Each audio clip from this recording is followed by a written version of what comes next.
Good afternoon. It is, well, I guess it's still morning. It's 11:23 in the morning here.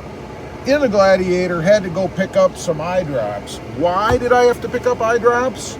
Because of this. Can you see this?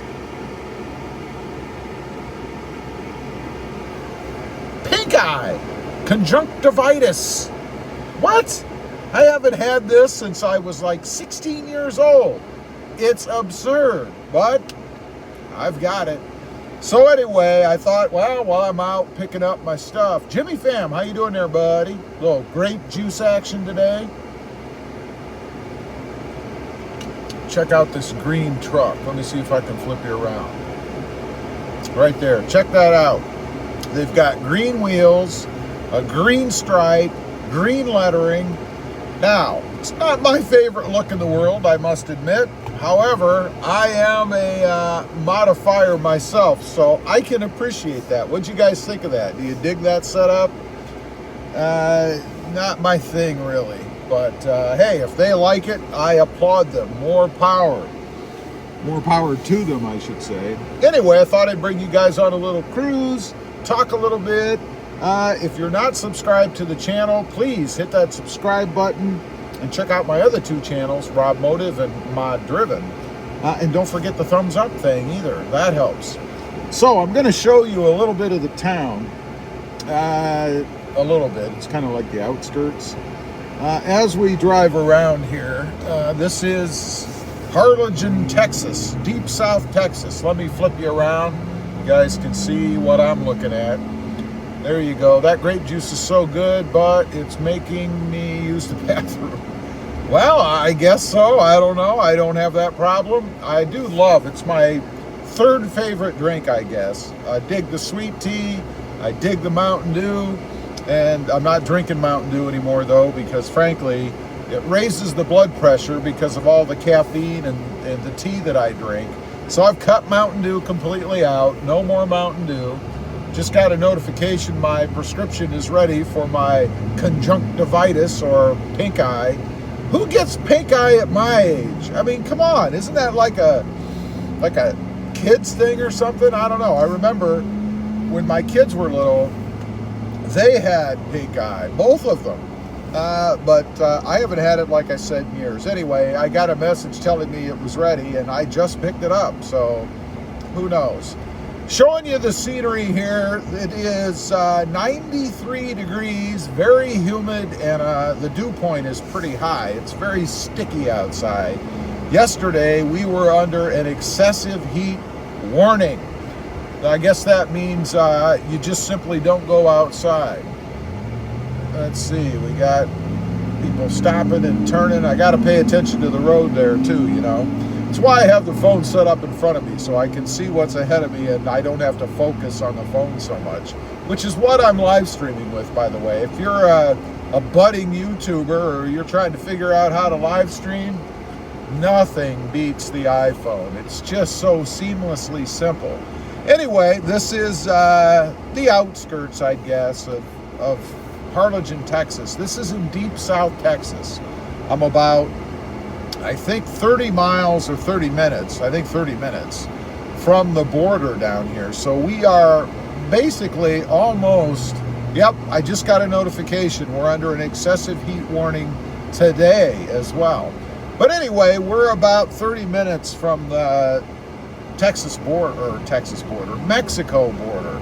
So if that gives you any idea of how far south I am, it's in the RGV, the Rio. Look at that truck.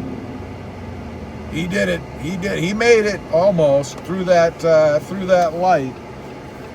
Now I have to sit. This is one of those weird lights. You got to kind of sit here and wait until you can see something off to the left. But that guy made it. Can't say I haven't done that myself. So I'm not gonna dog him. But obviously you should be more careful. All right, we're taking down another road. There's a pizza place over there, Legalized Marinara. I don't know if you guys saw that on the sign, but pretty cool name for a pizza shop, I think. I think I'd like to try that myself. Not really. Well, yeah, because of the name, I think it's pretty interesting. And this is another side street. A little bit of construction going on around here. You can see the road I'm on. I got to get around this guy. He's driving me nuts. Although he's going the speed limit, so I guess he's okay too. Not really his problem. We're going to enter a little bit of a remote area a second before we flip back into businesses and stuff. So I'm going to flip you back around. There we go. Anyway, just entered a 45-mile-an-hour thing. I know why it drives people nuts when you drive the speed limit, because if you're going just a little bit over, even though maybe you're conscientious and you want to drive the speed limit too, it kind of drives you a little bit nuts when you get behind them and you come up on their bumper, but you don't really want to speed, but you don't really want to go slow either. And I'm still not going the speed limit now. It's 45 where I am. Now we're there. We're up to 45. Left that little baby blue Honda in the dust. How's the sound coming through, by the way? I've got the air conditioning on because it's smoking hot here. And I'm hoping you can hear me okay over the fan or wind noise from the air conditioner, hopefully. All right, we're going to make a turn here. We're going to head back into another more commercial area, I guess. So I'll flip the camera around here in a couple minutes, let you guys see a little bit more of Harlingen, Texas. Again, this is in the RGV. It's the Rio Grande Valley, I guess, because it's a valley down here. You know, I guess where the ancient glaciers carved through South Texas while they were melting in the heat. I don't know how hot it was back then. At some point it had to heat up though, right? I mean, we came along, so I guess it's okay. Let's talk about the Jeep Gladiator a little bit since I'm sitting in it. What I've got, if you're new or you don't know, this is a Jeep Gladiator Mojave. It's a 2021, and I have 4,176 miles on it, which is nothing. And I know there's a lot of people out there that would assume I never drive it because I have no miles, and that would probably be a valid assumption. But I do drive it. I split it with other vehicles, though. I've got two other vehicles, the Toyota Tacoma and a Honda Civic, so I split the time up with them. That's why it's gotten such low mileage. And it might even be a little bit lower coming up because I have a new vehicle coming to the Mod Driven channel. Something that seems to be very popular out there, but very unusual for me, I guess. Because I've always made fun of this vehicle, always dogged it, never would I ever, there goes a hog right there. Let me flip you around. We're coming up here on some more commercial stuff. You might be able to see that motorcycle that just went by. Sounds like a Harley, looks like a Harley. I'm not sure. Can't wait till we see more of the new Tacoma. Yeah, me too. I don't think I'm going to be able to get it until next year. Because I think the demand is going to be so high and production is still horrible. So I'm kind of thinking it's going to be at some point next year. Plus, I want the hybrid version. I mean, if I'm going to get a new Tacoma, I'm going all in, right? I'm going to get the hybrid. It's going to be a 4-cylinder turbo, of course, as they all are. But it's going to have the hybrid feature with the electric motor, which, by the way, is supposed to be between the transmission and the motor. So it's going to be very interesting for me to see. We're at probably the busiest intersection in my area right here. So got to take another drink of sweet tea, or not sweet tea, but grape juice. Oh, that's good. And by the way, I discovered the other day, Welch's actually puts out 2 different grape juices. This, and I'm not doing a commercial for Welch's, but hey, Welch's, if you want me to, email me. But this is Concord grape. It says 100% juice. Now, they have another one that's a little bit lighter, and somebody actually noticed that it was lighter in color and mentioned it to me, and I thought, it must just have been a bad grape year or something. But they actually have at least 2 different grape juices. One is like it must be a blend of different stuff, because the concentrate or the grape part of it is only 7%. So when you think you're drinking Welch's and getting 100% grape juice, think again. You're really not. All right, I'm going to flip you back around. This light hopefully is going to be changing here in a second. Here we have a big old giant Chevy Texas edition, probably a 1500 just went by. Come on, light, let's go. We're ready to roll, man. We don't want to sit here and stare at that nasty Starbucks sign. Almost ready. You might see the cash place, there we go, off on the right. A lot of those down here in South Texas. A lot of those cash loan type places, I guess. There's the McDonald's, there's the Cane's. We do have a little bit of mainstream fast food down here, which is good because, you know, I dig the fast food, although I don't eat it much anymore, but, you know, I do like it. I think we had, you may have seen it, a Panda Express back there on the left. There's a Luby's, big name, at least down here in this city. You see them all over the place, although I think they went through a bit of a hardship recently. Some open fields, definitely have areas down here that they can still build in. This town, I think, is a population of about, well, let's say 75, 80,000, something like that. So it's kind of a small town, and it really does have that small town feel. So it's growing, though, I think. Seems like there's a lot more people down here. It's big for winter Texans. A lot of the people who live up north in the winter climates come down here to spend the winters. And it's interesting. You can tell the population swells a little bit. And you have to be more careful on the road because they seem to drive a little bit more sporadically. I'm talking about those snowbirds out there. Nothing against them. They just drive a little bit differently than we all do down here otherwise. Another thing you see a lot of, you may have seen on the left, a lot of used car lots down here. They seem to be everywhere. And then the big gas station chain down here is called Valero or Stripes. I think Stripes is actually the convenience store that's associated with it. Valero is the company that owns the gas part of it. Although recently, Stripes, I believe, or maybe not recently, maybe I just found out about it, is actually owned or a subsidiary of 7-Eleven. And you're close to Mexico, yeah. And I didn't know that. I didn't know the Stripes down here was a 7-Eleven subsidiary. Matter of fact, I was kind of under the impression that 7-Eleven was kind of going under, you know. But it seems not. It seems that 7-Eleven is still alive and thriving down here. Now we're going to head off into a little bit more rural area, farm fields and open areas and stuff like that. So I'm going to flip you back around. There we go. This is the guy that's talking in case you just came on and you're new here. And by the way, if you haven't, make sure you subscribe to the channel. It's all about the Jeep Gladiator, a little bit of Jeep Wrangler content thrown in there. Not a whole lot, but a little bit. And there's pop-up live streams like this once in a while. So I haven't been on here much for a live stream. Have a bigger channel, much bigger than this, about 4 times the size. That, of course, is RobMotive. If you haven't checked that out, it's all about the Toyota Tacoma, of which I've had many. Check that out. And then Mod Driven, my third channel. My third channel is currently about the Honda Civic. I'm going to give you guys, all 7 people that are on here right now, a little inside info. I have a new car coming for that channel, the Mod Driven channel. I've decided to sell or trade off the Honda Civic, which I love, by the way. It's a tough decision because I really do dig the Honda Civic.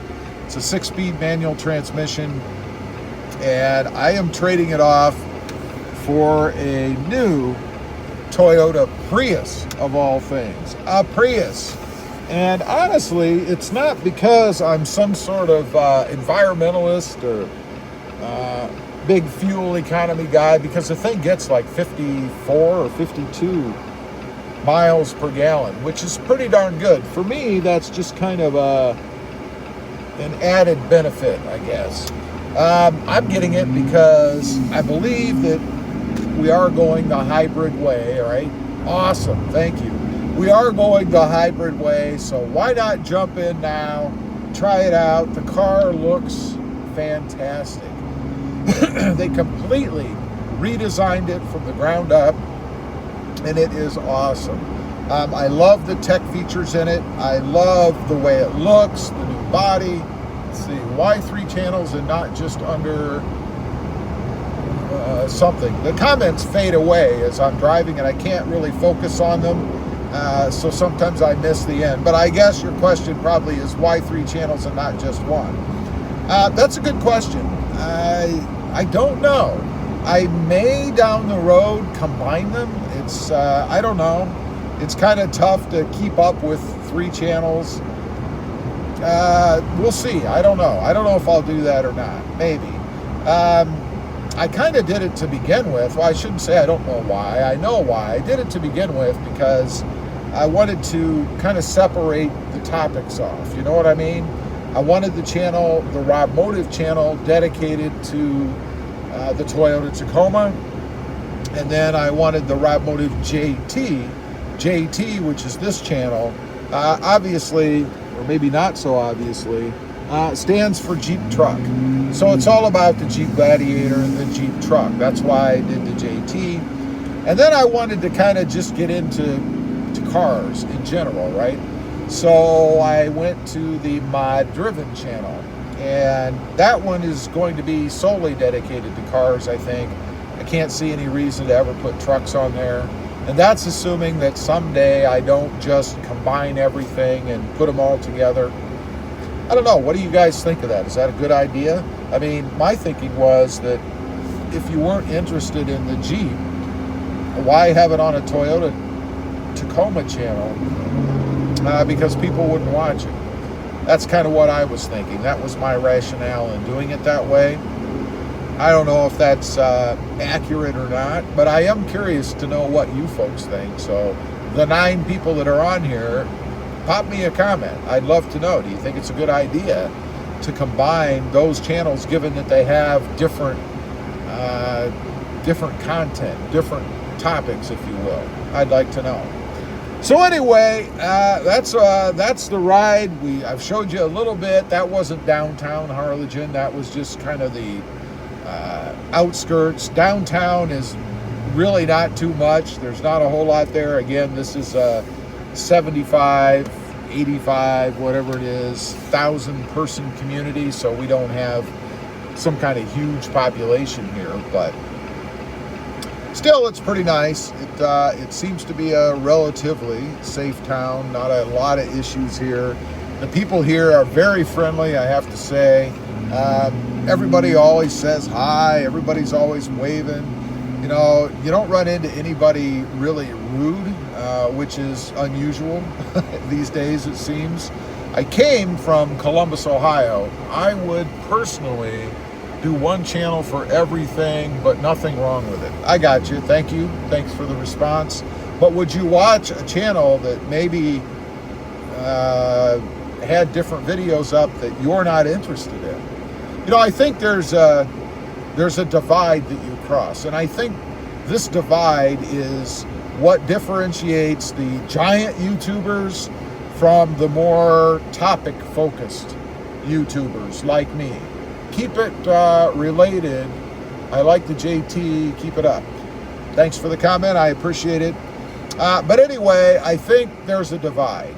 And that divide is you have the giant channels that people are really more interested in, maybe the creator themselves, or maybe the way that the creator presents, or maybe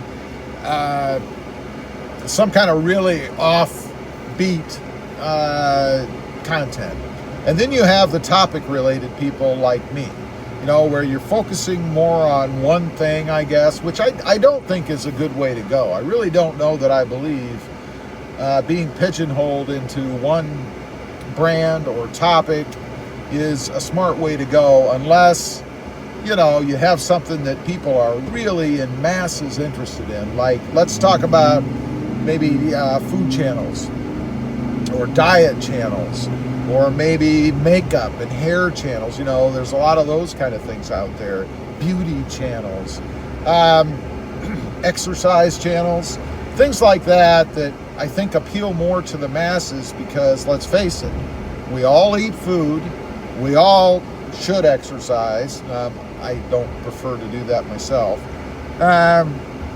So I think it's easier to get a more massive audience with things like that, because those are relatable to everybody. Medical channels, you know, everybody has to go to the doctor at some point. Everybody has something at some point.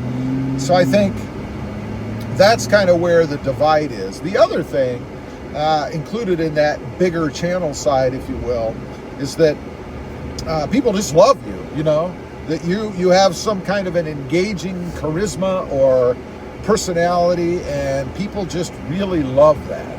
I think that's another area that really can draw more people in. I don't know that I put myself there. I guess I don't, because this channel doesn't have 18 million subscribers, so I have to work harder. I have to work harder because I'm more topic oriented than mass subject related, if any of that makes any sense. I don't know. Anyway, I didn't get on here to talk about that. Really talking about more of the Jeep Gladiator. I'll say before I close off here that still love the Jeep Gladiator. It is an awesome truck. I think I will always have one, no question. It's been kind of a rocky road for me here or there. The first Gladiator I had some gremlins and some strange kind of problems to it. The second one I got wasn't anything wrong with it. It was perfectly fine. My mother actually has that one now. And then this one being the third, it is the Jeep Gladiator Mojave. Nothing really wrong with it, although it did develop a vibration problem, and I believe that is fuel injector or fuel system related, because I did put some fuel cleaner in it, and it seemed to smooth it all out, except it comes back.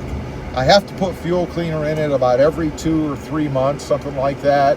Or I think the injection ports start to get clogged. And I think that's because the injection ports in the Gladiator are too small. I have heard that they are smaller than others. So I don't know if that's the case. I watch more for the person. Well, that's great. That makes me feel good, because you're watching right now, right? And I'm a person. But anyway, I've heard that the Jeep Gladiator has like a small fuel port injector system, if you will. And it makes sense to me, because obviously the smaller the hole that you have, think of a syringe or a needle, the smaller the hole you have to exit or shoot gas out, the easier it is for something that, a particulate that's in the gasoline, to clog up that hole and restrict the spraying of the fuel. So that makes perfect sense to me. I can see that. And then by putting fuel cleaner or additive in, you clean that system out and the vibration goes away after a while. Makes perfect sense to me, and typically I find that if things make sense logically, that's probably the answer or the solution. So I'll just keep doing it. It seems to solve the problem. The truck runs great. I love it. Love the power of it, love the comfort of it, love the visibility. I mean, there's really no downside for me except one. And that downside is fuel economy. You know, right now I'm getting 14 point some odd miles per gallon. Oop, we have a little kid gonna walk right in front of me. Just make sure he doesn't do that.